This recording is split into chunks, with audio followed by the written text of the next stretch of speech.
Yo, patrons! It's Johannes from Noisebud, and today I'm releasing Smile 5, and it's a pretty cool plugin. I pretty much stopped using Smile because I thought that didn't bring too much to the table anymore, and there are other plugins that use the equal loudness contours. But then I was about to build a new version just so to make it work on Mac, and realized that half of this plugin needs to be rewritten to work on Silicon Macs. So I started to do that, and I thought, while I'm doing this, why don't I make this thing better? And I did. So what I changed is that instead of blending in a static EQ curve that represented audio on really high level, I decided to make it so that the default position is 80 phon. And if you don't know what a phon is, then you have to look it up, because I only have 10 minutes, so I won't talk about that. It's a measurement for when you are measuring the equal loudness contours, pretty much. So it's like a sound pressure level, but for equal loudness contours, kind of. All right, so what this plugin does is that it represents the exact changes per band. So it's not static anymore. It just adapts. So it says that it will think that you mixed at 80 phons, and this will compensate for changes in the level. Let's say you can use it in live sound, for example, that you have made a sound check, but you had to do that on a lower level because there were dining guests in the restaurant, in the club, or something like that. And then the level goes up, and you realize that this doesn't really sound the way that I thought it would, because I've changed the level, so I perceive the frequencies differently. Then you can adjust that with this plugin. That's one scenario. And if you get a mix from a client and you're supposed to master it, then you can compensate for the client's mix level. So if he mixed at a too low level or high level, then you can compensate with that, and you get a pretty accurate result. Of course, it won't sound good when you push this. Plugins rarely do. But okay, let's just see how this sounds. So we're gonna use a track here that I mixed and mastered. I think it was 22 tracks in 2 days. So it doesn't sound that great, but we're gonna use it as a demo today for this. All right. So we start at 0. The plugin won't do anything, and let's play a little bit, and we can use the delta just to see that it gets silent.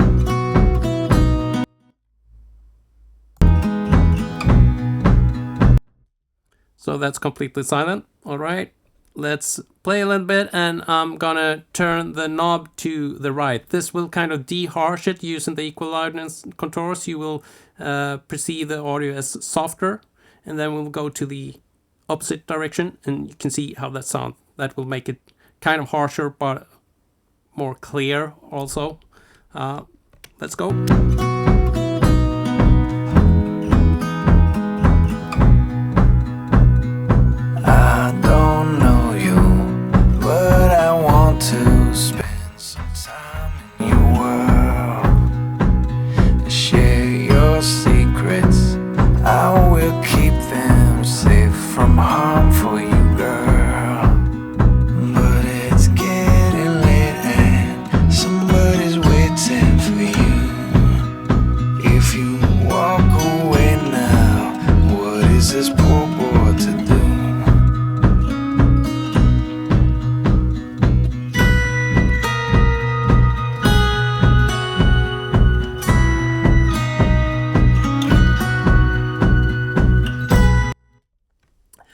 I am kind of a warm and fussy and huge low end kind of guy, so I like the deharshed version. I like it to the when you going to the positive side, to the right.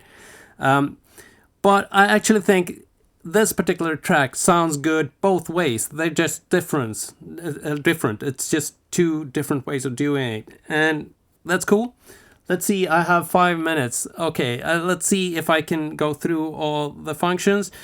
Most of the functions actually work like in the previous version. It's just the filters that are different, and that you can now go to the left as well. And version 4, you start at the bottom and you could just go what represents the right in this version of the plugin. I had a plugin that was called Fletchy-Muncher, which did the opposite of Smile. And they are now merged into one plugin, so Smile can do both. You can, if you go to the left, it's Fletchy-Muncher. If you go to the right, then it's what Smile used to do. Just that it's actually using the exact values of the equal loudness contours, and using not the original Fletchy-Muncher Munson curve. It's using ISO 226 2003, I think it's called. So it's the latest equal loudness contours, and they sound really natural. And I'm gonna show you some cool things you can do with this. First thing, the transient recovery. It used to be just that you can turn that on, and you could leave the transients alone and just affect the things that was below the transients. And the transient engine in this is focused on the harsh frequencies in the middle, so it will leave other things alone. It's kind of special thing. Let's see if we can hear those working in the delta mode. So let's start with doing like this. We're going to preview the transient.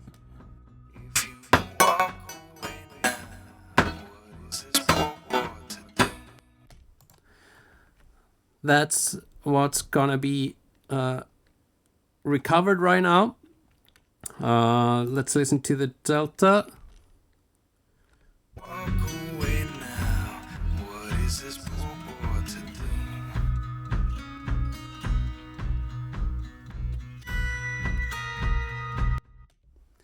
So you can hear in the delta that the signal goes back to null pretty much, so silent for short amounts where the transient hits. The new thing with this version is that you can apply another curve to the transients. So you see this little thing that appears when we hit the transient thing. It's called tilt here, but it's actually the same knob as this, the big one. It's just for the transients. So in this case, let's do it like this. Let's make the main audio harsher, but we're gonna soften the transients. So we're gonna do that.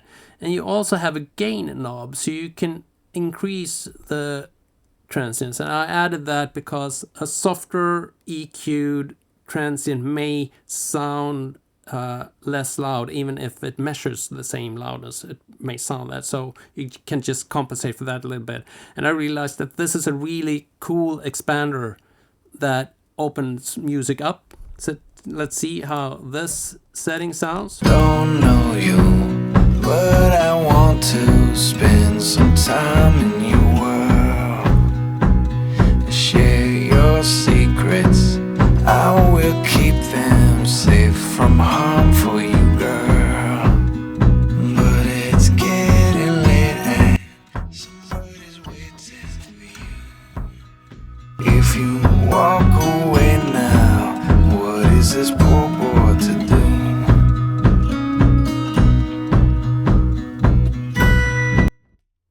Let's do some extreme settings as well. Probably won't sound good, but just to make it easier to hear. But it's getting late and somebody's waiting for you. If you walk away now, what is this poor boy to do?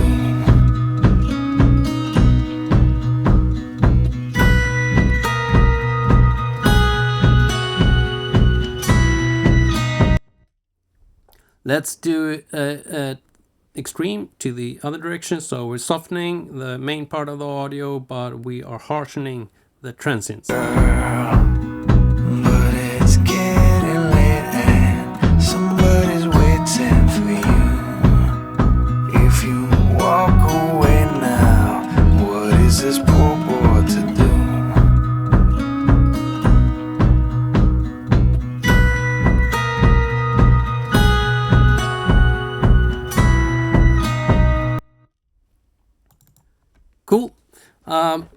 I wouldn't use it this. I'm usually hovering around 12 o'clock, like this, with this plugin. That's enough. You usually don't need more than this just to make it a little bit more soft, or like that. Cool. All right, quickly, just, oh shit, I need to go. But all right, the rest of the buttons. ×2, that will just double the effect. So it's, if you need more, then you have ×2. I did that because I wanted to be fine-tuned like it is in the original. And but I know people want to go further sometimes, so then you have ×2. The transient recovery engine is started like that. Then preview, you will hear the transient, so it's easier to set.